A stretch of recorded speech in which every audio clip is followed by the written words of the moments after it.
Thank you, Greg, and thank you for that great introduction. That was perfect. And I am boots on the ground. So for the past 100 or more years, we've been watching as our systems have been designed to extract value from our planet. And today, and a lot of my days are filled with knowing that our future belongs to those who are designing systems right now to increase value through things like localized resilience and by restoring those things that have been sold off, by renewing those value systems. And I believe that market disruption is bringing about the next massive systems change. And every major systems disruption comes with brand new markets.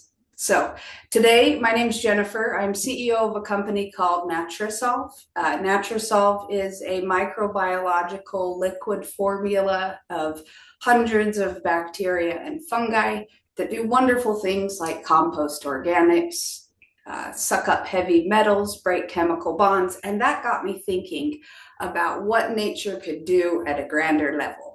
And so that systems disruption, I believe, is bringing about the largest economic transition of our lifetime.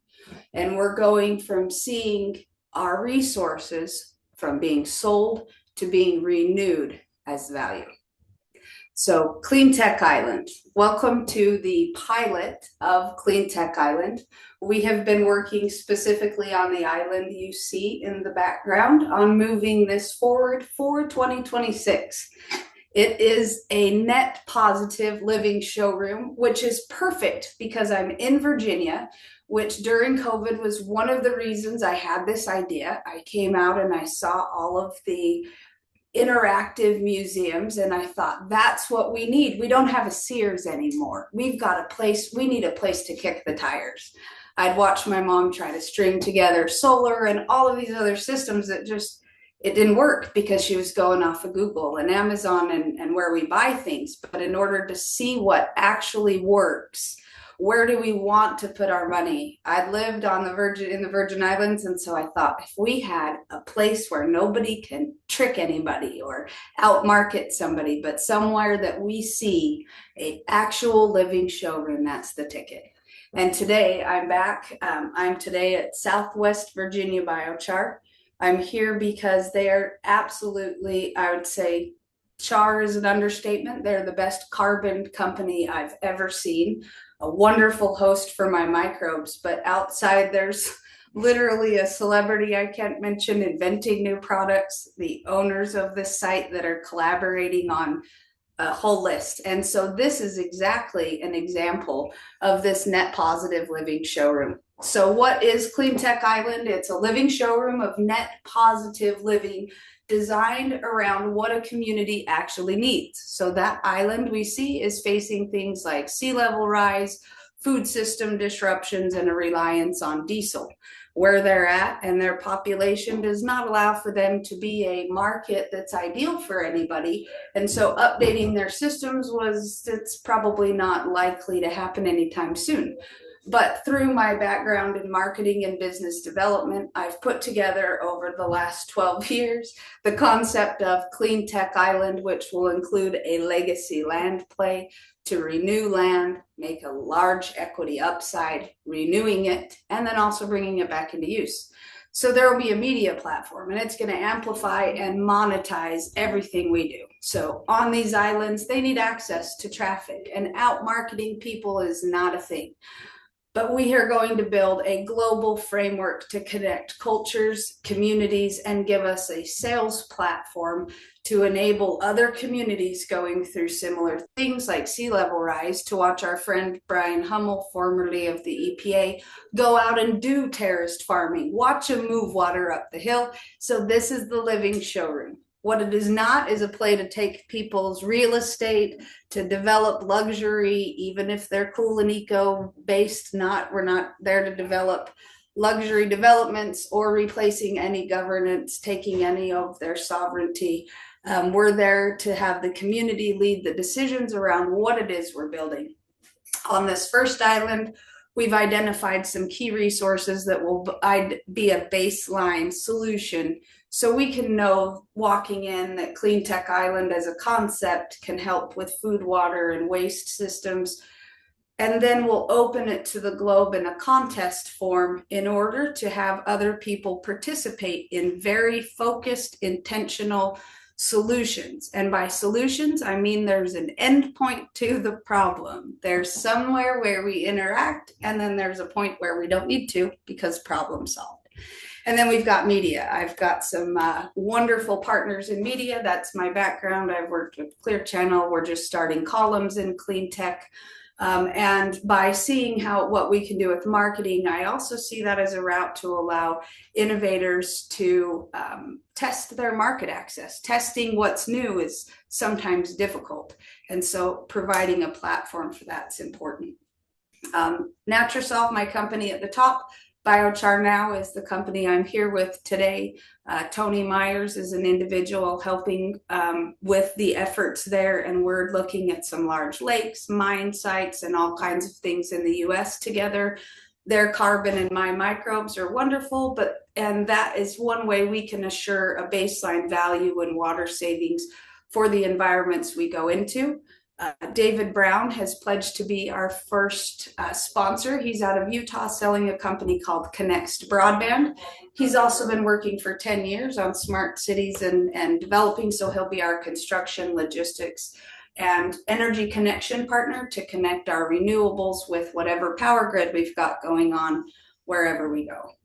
We have some companies here that are examples. So Natura Solve, Biochar Now. Omnithermal tractor is a tractor that would be great for islands and other remote areas. Although we're focusing on islands for the novelty and the fun marketing aspects, we're also looking at areas like remote desert locations, indigenous tribal lands, and in areas in the mountains that are just far from places where farming is occurring. A reliance on diesel that is far away doesn't really work out well. So Omnithermal has a tractor they've been working on over a decade, and we're going to see about them entering the contest for some of our opportunities. Water ranching is going to move things uphill, but a lot of these other things, our Vertiport company and all of our other awesome partners, we're going to find through contesting. We want to drive home a promotional concept to enable people to learn about the local community. So, for example, when I went to Malaysia when I was young, public displays of affection are illegal. That was important information, even though I was there with my dad, because we'd hug or he'd put his arm on my shoulders, and that's not a thing. And so putting social considerations into a passport that will go with people that actually visit the island, and then we'll have an online version to learn about the local culture and to access some of our online purchasing opportunities, travel opportunities, Airbnb type opportunities that will open up. They're not affiliated, just to note, but that type of a setting. And so each community is helping us to decide. We have started with one community, and we're to the approval or not approval process, and have a pretty good list of other communities that would like help addressing these life critical problems. Before I move forward, I wanted to open right there for any questions about what the concept is of Clean Tech Island or any of the base information from there. I get a question. Yes. What's the ideal climate or microclimate that you would have the island in? I live on Salt Spring Island, and we're highly temperate zone. Temperature doesn't fluctuate too much in either way. Where do you want to do this? So I want to do them everywhere. Like the idea and the reason I've been working on it so long is to make it so we can build net positive environments anywhere we go. So similar today, I've spent my time working on Navajo Nation in completely desolate areas. What can we do there? And places that are really humid. I've been to the Philippines. I'm going to Bangladesh soon. So there's a lot. Belize and Brazil, the Caribbean is up. So I'm down to look at anywhere that is my main things, honestly, are where is most accessible. They're going to let us do these things.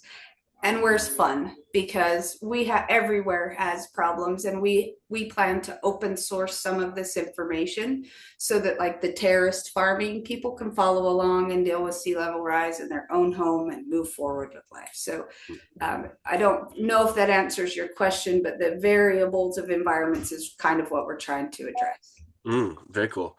Yeah, so if you have questions, feel free just to raise your hand or come off mute and jump in and put your questions in the chat. Margaret, please go ahead. Yep.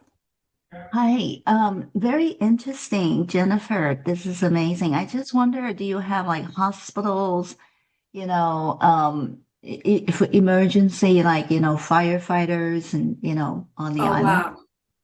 wow. Margaret, thank you for your question. That was a hard conversation that I did not plan on in my life, actually. I had a group come up from America's Samoa. It's a US territory similar to St. Croix, where I lived, but it's considered a national park. And so they don't have a hotel, a clinic, an emergency room on this island. So I asked him, I'm going to be sending people here. What do we do in case of an emergency or a storm? And they did not want to tell me, because what they do is they tie themselves to a tree if the wind is too bad. And I said, what about the kids? And they said they get to pick their tree. And so I found a yacht company. I haven't made a deal with them just yet, but the idea is they have this boat that brings them back and forth between America's Samoa and this smaller island we've been talking to. And they rely 100% off a generator and diesel to run the whole island, but they have to take a boat to go get the diesel. In addition to, if you have an emergency like you're asking about for critical care, you have to take a rickety boat, and if it's in a storm, they say they pray, nobody's going to take you. And so we have to, that to me is appalling that we can be this far down the road. I also work with Silicon Slopes and the new quantum computing chapter with Summit Parashar. And so the idea is that we have all of the availability of that, and there are kids tying themselves to trees in a storm, and if it hurts them, they can't go get help. I'm down to go. So that's what I'm doing. I've actually given up my normal life and got an RV, and I'm going to be staying in Virginia and going around to some of these places for a bit. But it's that is one baseline thing, and from there we found out that we actually need to start with roads. So we're doing roads first, moving water first with one of the gentlemen that's willing to go before kind of any of the cast and crew type members, to start creating an environment that's safe enough for me to actually, as an entity, allow people to go into. But we've got that staged in, and that's, I believe, going to be a consideration everywhere. We've worked, in Africa, and everywhere has something. So it's amazing. I would say, it's not until you're literally boots on the ground. A lot of these things, they seem obvious, but it's not until you're totally physically there and lived on the land that you're like, we really need a road before anything else can happen. And I'm it's like, so and true. you've been here for 3,000 years. They have Yeah. 3,000-year-old farming traditions. Yeah. Arthur, go ahead. You have a question. Yeah. Anyway. Thanks, Greg and Jennifer. I just note I got the stress memo today. So my question is, you had up a passport, and given the emphasis in the world today on second passports and the ability to buy a passport in certain countries for millions of dollars, I mean, an investment in that country of $1 million or $2 million or more gets you a passport to that country. My question is, have you given any thought actually creating a passport that is in fact a passport giving somebody a second country of residence and funding your project in some way utilizing that passport? No, Arthur, but that's a really good thing to look into, and I'm going to make a note of that. I like the passports because I also, want to drive actual traffic into local businesses and encourage people to use various types of travel. So I wanted a passport for kind of a local guide, but that's a really interesting thought. So thank you, Arthur. I had not. Yeah, I think I've heard of alternative passports as well. There was like a freedom community called Liberland, founded by a Czech libertarian a long time ago, and I think they've actually got to the stage where they actually have passports, which is kind of Yeah, cool. so no, and there would be two versions of the passport. One would be people participating in that particular island, and another would be for all of the islands now and into the future for a lifelong passport. Because in this first island and some of the others we've talked to, they're willing to have us have permanent residences that they take care of and rent out when we don't need them.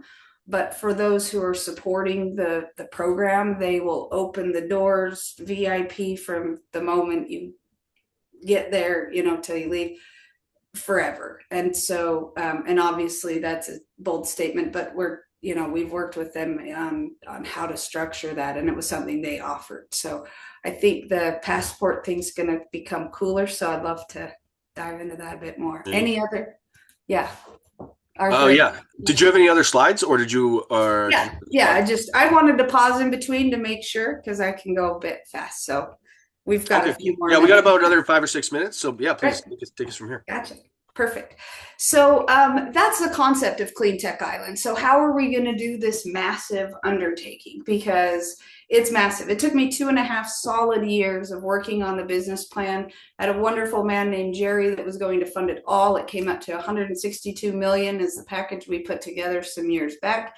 And we went to present it, and he passed away right before. He was 92, and he had told me to do it fast. But we really got to the nitty gritty, and there's all kinds of things like an investor-led docu-series that we have an opportunity for investors to have first crack at cool technologies that we've shown work, and that we've put through a basic process to see, if they're scalable, and if they're not, where their hiccups are. We're putting together project-based opportunities where we're going to use things like GIS software, so anybody can come and on these islands or theoretical islands in other locations, technologies can come say, I have an idea. It would fit right in here for recycling, or right in here for new roads, right in here for new healthcare, and put in their technologies and their budgets to see how it would work. And then kind of a la carte style, the city managers, the planners, they have something to actually look at on how to integrate these different things like gray water systems and data centers. How does that work? And where do I start? Because we're trucking along too fast to slow down. So yes, Hans, go ahead. There was a question. No, I tapped that by mistake. Sorry. Continue. Oh, no problem. So we have a production crew getting started. It'll be led by a gentleman named Brett Nemiroff. He is a very well-known producer. He'd probably signed your favorite band, regardless of what genre you started out or love now. He has investments in Pluto Network. He supports PBS. He has High Lifestyle magazine, and he's opened his network for me to share what we're doing. And he'll be doing our docu-series along with some other documentaries and films to coincide with what we do and the cool stories we find about other people that are maybe unrelated to Clean Tech Island but need to be heard so we can move forward. We have a lean crew. I have people that are used to traveling together, and I think intentional communities are great, but the community is usually the hard part. The intentional is easy. So we're traveling with a crew that we know can operate in various cultural settings and under extreme conditions in order to get a baseline so we understand how things are going to operate. And then we'll be working individually with every community to make sure we're sensible about how we do things. Not everybody wants to be on camera. Some do too much. Those, we'll do some things in the community to build that baseline for the promotional side. The invitation today could not have come at a better time. So I wanted to take a couple minutes to say special thank you, because the topic of clean technologies is a perfect intersection for me. My background, I had one of the first wireless internet companies, lovingly called iCheetah. It was the fastest animal in the broadband jungle in the wireless market in Utah. And then that took me to the US Virgin Islands, where I got the experiences that once I met clean and sustainable tech, after speaking at Silicon Slopes and working with those gentlemen and ladies for years on their programs, I thought there is a way for us to have the lifestyle we want while having nature-based solutions clean up as we go. And so for over a decade, I've been working with those systems, testing the limitations, finding and aligning with new innovators. And I believe it's through these innovators that are willing to lose sleep and put their life up there, investors that are willing and able to support in various ways those people, and then now a market that is far past asking for solutions. They're demanding solutions to water and food and waste and energy systems, and we have so much to show them. And making that clean and sexy and fun is, I believe, the way to move the market forward and give a 24/7 living showroom to illustrate what we can do. So I'm Jennifer, thank you. And my email and personal phone number is there just specifically for this group. Please don't forward that one along. It'll get you around some of my other systems that are a bit bogged down right now. If you have questions, I will be setting things up in the weeks to come, because we are dealing with a living area with people and a bunch of them. And so staging those out and having them operate on efficient timelines is part of the program. And we will have opportunities from everybody that, you know, say there's a stay-at-home mom and she wants to chip in $5, or there's a guy over here who wants to throw in 5 billion. We'll have some blockchain-backed systems for the real estate and other business opportunities. So building those all out now for those who are interested, please feel free to reach out.